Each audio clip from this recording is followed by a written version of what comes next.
Hello everyone, welcome to our mini blog. वीकेंडला सुट्टी होती, सो मी गेले होते गावाकडे आणि तिथे आमच्या एक रिलेटिव्हकडे सवासणीचं जेवण होतं. तर त्यासाठी मी स्वयंपाकाला गेले होते हेल्प करायला त्यांना.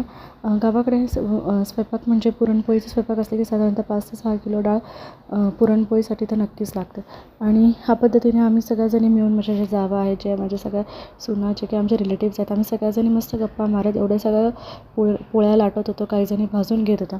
प्रत्येकाला गावाकडे आपापल्या घरात खूप कामं असतात, पण अशा प्रसंगामध्ये आपली कामं साईडला ठेवून एकमेकांना मदत करणं हीच तर खरी गंमत असते.